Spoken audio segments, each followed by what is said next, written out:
Good evening. I am your creepy counselor, and you have found yourself here in the Vale. Before I approve your visa to travel to the other side, you will need to take this with you. The creepy counselor opens a drawer behind his desk and begins rummaging through the contents.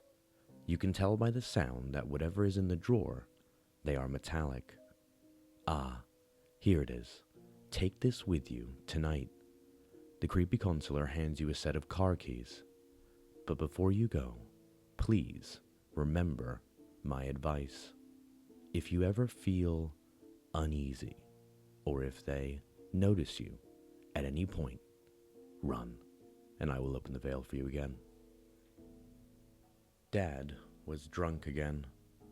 Rain swept over my windshield like waves over a beach as I drove him home from yet another bar where he had made a fool of himself.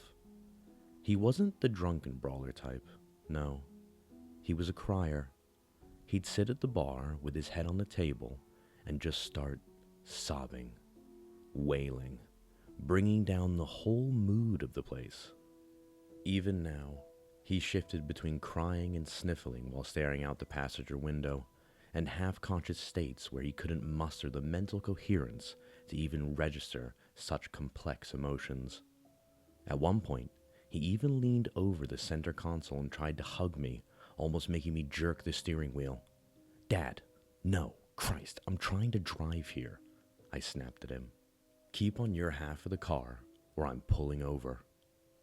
Like a loyal dog, he recognized the tone of my words, even if not their meaning, and shrunk back sheepishly. Since I was in elementary school, people told me I was remarkably mature for my age. But you kinda have to be when you're forced to act like the parent of the family. The road traveled parallel to our sole local river, the one the school kids all called the Devil's Gutter. It snaked in and out of sight behind the tree line, as if it liked to taunt every driver that passed. The damn thing was evil, I knew, but I couldn't help but feel a certain nostalgic fondness for it.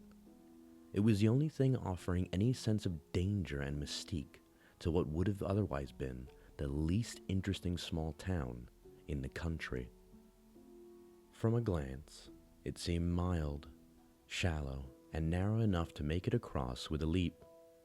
There was no way of telling that it was actually hundreds of feet deep, that the undercurrent was stronger than an Olympic swimmer could withstand, that the banks were undercut and impossible to climb back up once you were in, that the carbonated water had intricately carved networks of hundreds of channels and caves deep into the limestone. Misjudge your leap, and you'd be seized by the undercurrent, dashed against the rocks, plunged deep into some dark cave within which your body would be preserved forever, pinned to a wall or ceiling of stone like some macabre decoration. The gutter features in our every folktale and ghost story.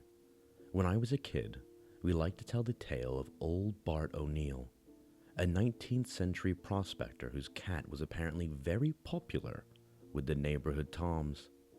Every time she'd get knocked up, it was said, he'd gather up the kittens into a burlap sack and toss them all into the Devil's Gutter. At least, and this was when whoever was telling the story would lower their voice to a whisper until they found his body in his bed, shredded by hundreds of small claws. His eyes had been clawed out, his fingers bitten off like carrots, his ribcage torn open, and within his chest, the police found dozens of tiny poops. That's right. According to the legend, the spectral kittens had used his chest cavity as a litter box. That was all made up, of course, the crude invention of imaginative schoolboys. But I have looked through old newspapers and found that someone named Bart O'Neill really did disappear from town a long while ago. No gory details, just up and vanished. The only oddity I noticed was that when his cat was found, still locked up in a cage in his shed a week after his disappearance, It was well fed, as if somebody had been sneaking in and caring for it. See, this is why I hate taking this road. With every glimpse of that river, my mind always wanders. Back to old memories, terrible memories, ones that would have been better left forgotten. It ignites a fire in me, a sort of morbid curiosity I've come to dread. But then Dad broke my line of thought with a long, obnoxiously loud groan. And then I was thinking of the first time I had him in my passenger seat, when I was some angsty-ridden kid, no older than 15. Didn't even have my driver's license yet. My hand shaking late that New Year's night as I struggled to dodge all the other drunk morons swerving all over the road. New Year's was always the worst night for him. "This would have been our anniversary," he was groaning. "It would have been our 15th. I got over what happened to Mom over a decade ago. Why couldn't he? We aren't the only people who've experienced loss anyway. When I was growing up, the whole town mourned the death of Annabelle, captain of our high school cheerleading squad. She had tried to jump the gutter and even cleared it. But there'd just been rain, and the muddy opposite bank gave way beneath her feet, and she went right in. Crazy thing was, 15 minutes later, they got a ping from some SOS beacon her mother had made her wear. They took this as proof she'd made it out alive, but injured, and triggered a frantic search of the surrounding area. With no luck. There were rumors, however improbable, that she'd found her way into an air pocket somewhere in that limestone cave system, just close enough to the surface that just one of her desperate calls for help managed to make it through. Sometimes I picture her down there, in a kind of darkness I cannot fathom, struggling to keep her head above the water. I wonder if she knew that surrounding her, somewhere in the dark, were the corpses of those who had been pulled into those caves before her. I pictured a gaunt, bleached hand brushing her ankle as those currents carry one by. I imagine her crowded on all sides by the gaunt, empty eyes of the people who'd found their way into that air pocket before her, and never found their way out. Maybe it was for the best that she would have been in complete darkness. There my mind went again. I'd gotten another glimpse of the river and couldn't help but imagine Anna down there, as if her eyes were looking up at me from beneath those blackened waters. I tried to turn up the radio and to take my mind off of it, and to drown out Dad's moaning and sobbing, but he grunted as if the very sound offended him, and drunkenly pawed at the dashboard until he turned it back off. I already knew what he'd say tomorrow. "I've let you down," he'd say, head down like a dog caught peeing on the carpet. "I've never been the father I should have been." And it'll all be very genuine, and very sincere, and very, very temporary. I've even helped pay for his rehab, once. He'd been found choked half to death on his own vomit. "This is a wake-up call," he'd said. "I'm finally ready to be the dad you've always needed me to be." A few grand seemed like a small price to pay to have my dad back. And indeed, for a few months of sobriety, he was the best dad on earth. The best I could have asked for. And then came New Year's again, and it was suddenly like none of it ever happened. My eyes glimpsed a cross set up along the gutter, a bouquet left at its base. I knew exactly who it was for. When I was in 4th grade, Bethany, a little girl who went to the same school as me, was swallowed up by the gutter. Her father was the only one who witnessed the accident, and there'd been some suspicious circumstances. I don't really remember, something about marital issues, custody, that sort of thing. Point was, everybody suspected him. But what proof did we have? The gutter never parts with its secrets.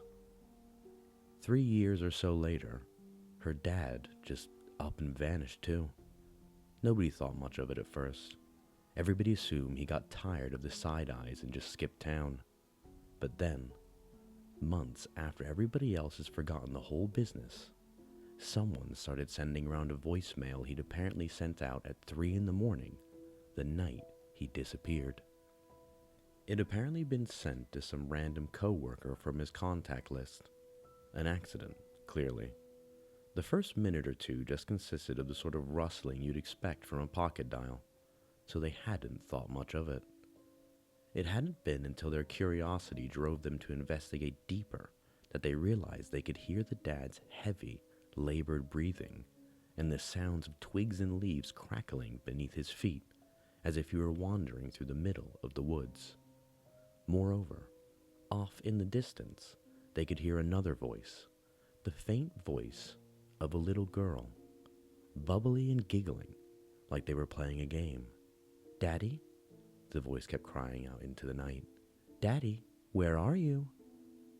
They noticed, too, that you couldn't hear any crickets or birds or anything else you'd expect out in the forest at night. Everything was dead silent, like all the creatures of the woods sensed the presence of a predator. The dad's breathing grew heavier and more panicked whenever the voice grew louder, nearer, but it remained stifled, as if he was desperately trying to keep quiet, remain unnoticed. Eventually, she was so close that you could hear her little footsteps in the leaves, and the dad didn't even dare to breathe. And then, the sound of branches being parted, the father's gasp, and that little voice laughing and declaring in a sing-song tone, "Daddy, I found you." And at that exact moment, the voicemail reached its time limit. The cop's official line was that it was a fake, just some audio doctored up by bored teenagers to feed into the sensationalized mythology of the Devil's Gutter. But Bethany's relatives swore up and down that they recognized that giggly little voice, that it was unmistakable. Lost in thought, I blinked, and somehow, in that instant, a woman appeared in the middle of the road. I can't remember the next few seconds. It was as if I'd time traveled. One moment, I was driving along, and the next I was stuck in a muddy ditch on the roadside. The hood, just inches away from an oak tree, sturdy enough to have bisected my car. And Dad was screaming like a madman, incoherently at first, but then congealing into a name. "Jessica!" He was screaming out for Mom, I realized. "Jessica!" And as he screamed, he threw open the passenger side door and tore off into the woods with a drunken stumble. When I glanced in the rearview mirror, the woman was still standing there in the road, a vague silhouette barely illuminated by whatever moonlight broke through the storm. But when I looked back with my own eyes, she was gone. I cursed like a sailor as I took off into the storm, blindly in the direction I thought my dad had went. My heart was in my throat. We were so close to the gutter. In his state, he could easily fall in, become just another name in its long list, another creepy story to tell on school playgrounds. But then it became clear. I was in the same danger. The storm was picking up rapidly, sideways rain blasting my eyes, wind tugging at the trees by their roots. Yet somehow, stupidly, what terrified me most was the prospect that while stumbling through those darkened woods, I might hear a little girl's voice off in the distance, shouting, "Daddy!" Suddenly, I froze in place. I realized I could hear the bubbling and crashing of the gutter's current, even over the storm. It must be so close. I tried to look for it, but the rain seared my eyes whenever I was not covering them with an arm. I was too terrified to take a step in any direction. But the storm took action for me by sweeping away the mud beneath my feet. Anna's fate flashed in my mind, the muddy bank giving way. My death wasn't even going to be original. I thrashed and floundered, feeling the earth seem to envelop me from below like a massive creature pulling me into its gullet. Through sheer luck, my random grabs caught purchase. A thick, sturdy tree root was all that saved me from the waters below, and I clung to it with every scrap of strength I had. Even as the rain left it soaked and slippery, I managed to hold on for a while, with no way back up, but unwilling to let go of my only lifeline. And then I felt a cold hand wrap around my ankle. My body tensed with such horror that I lost my grip in an instant, and those cruel waters had me. They seemed to toy with me for a while, spinning me about under the surface as I curled into the fetal position.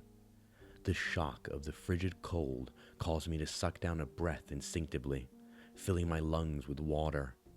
As I scratched at my chest, my eyes opened for just a split second. On either side of me were those thick, limestone walls, pocket-marked with the black abysses that were caves, and that limestone led down below, far below, disappearing into that infinite, inky blackness beneath me. The experts' guesses must have been wrong. The gutter couldn't have just been a few 100 feet deep. It had to be a mile at the very least. Just looking down into the darkness, I felt the same sense of vertigo I'd felt looking down from the roof of the Empire State Building. That, and an overwhelming sense of things looking up at me, staring back. It reminded me of joining the theater group as a kid, standing on a stage for the first time and realizing that there were over 100 pairs of eyes on me, watching me, expecting a performance.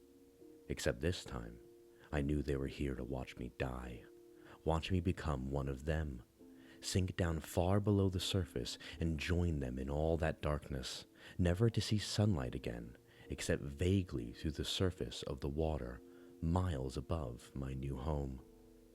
But even that didn't terrify me quite as much as the prospect of landing in one of those caves.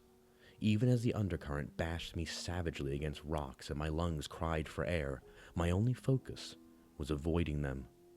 I swear, I could see bloated arms and grasping hands reaching out from the dark of each cave, grasping for me as I passed by, as if each occupant was lonely, desperate for a companion in their eternal resting places. Suddenly, the current bashed my head against a rock, and from then, everything was abstract and fuzzy. I could only muster a single coherent thought. Please, not here, it went. Don't let me die here. Somehow I knew that if I died beneath these waters, my soul would never break the surface. As if to answer my prayer, a pair of arms settled around me. Not the cold, grasping claws reaching out from the caves, but something warm and comfortable, embracing me, cradling me close in a way that told me that everything would be okay. Again, the next few seconds were a blur. I have no explanation for how I ended up back on the shore, shivering from the freezing waters and hacking, retching, emptying the water from my lungs upon the mud. All I know is, when I looked up, a bolt of lightning briefly illuminated the stone memorial looming above me, upon which read, "In loving memory of Jessica Whitaker." I know everything about the mythology of the Devil's Gutter, because I was part of it. My family is one of the ones the school kids whisper about, the ones they make up wild stories and creepy theories about. Terminal cancer, they'd say around campfires, that was so horribly painful that not even the morphine could do anything for her. She'd been a painter, always drawing portraits of the gutter. She was the only person who thought it was beautiful, not evil. So the legend goes, she begged her husband, "Please, take me to the river. Let me become part of it. I don't want to hurt anymore." They say that they did it on their anniversary, New Year's Day. I heard a long, choking rasp. For a moment, I was almost relieved. I thought it was another of my father's drunken groans. Then I realized it was coming from the river itself. I turned and beheld a dozen hands reaching out over the side of the banks, unnameable things pulling themselves up from the waters. I only caught vague glimpses of the crawling, groaning creatures, briefly illuminated by the lightning. Their skins were bleached white and transparent, looking like road maps made of veins and arteries stretched taut over gray muscles and jagged ribs and putrid organs. Many were missing legs, arms, even heads. Others were more ancient still, mummified strands of flesh seemingly loosely stitched to the crumbling remains of a skeletal structure. All seemed to be looking right at me, even though none of them had any eyes to speak of, only empty, black sockets. They were crawling forwards with horrid determination. Once the gutter had taken you into its waters, laid its claim to you, it never wanted to let you go. They were only coming to retrieve what they were owed. I tried to crawl away through the mud, but it felt like crawling in a bad dream. It felt like the very planet was turning sideways, gravity itself guiding me back towards the river. Then, a figure burst through the woods, large and heavy-set. My father. He stumbled into the middle of the crowd of the dead, waving his arms, trying to seize their attention. Take me, not them, take me! He was screaming like a man possessed, but they didn't even seem to notice him. They were dead set on me, blind to the rest of the world. Then he turned to the lake, and my eyes followed his gaze to the woman from the road. Now her silhouette was standing in the middle of the river, seeming to hover a few inches above the water, her dress billowing in the wind. Jessica, take me! Tell them to take me! He let out a primal roar, one that must have torn his throat to shreds. I don't want to hurt any more. She calmly beckoned him with a finger, and in that moment, he knew what he had to do. He didn't even hesitate. He went sliding down the bank, and for a moment, he seemed to stand upon those bubbling, surging waters, just like she did. His arms were stretched wide as he stumbled forward, as if ready to embrace her. And then I blinked, and they were gone. So too disappeared that legion of the dead. It seemed like they'd accepted the trade, one soul for another. The gutter always took its due. It would have been easy to tell everyone that my dad had just stumbled stupidly into the gutters during another of his drunken stupors. But I wanted people to remember his sacrifice. I weaved some tale of me falling in and him jumping in after me and hoisting me out, even at the cost of his own life. It didn't make a lot of sense, I must admit, and some people even suspected me for a while. But eventually, everybody just accepted the idea of him being a hero in his last moments, getting some redemption in the last. People like when stories get wrapped up in neat little bows. Sometimes, I still dream about the two of them, floating in the center of some underwater cave chamber, yet somehow illuminated by moonlight and by the walls of the chamber all lined with glowing pinprick white eyes, like stars in the sky. Dead, but not dead. The current still flowing about them, animating them like marionettes, spinning them around each other, my mother in my father's arms like a waltz, the way they were on their wedding day, dancing, dancing on and on forever before their audience of the dead.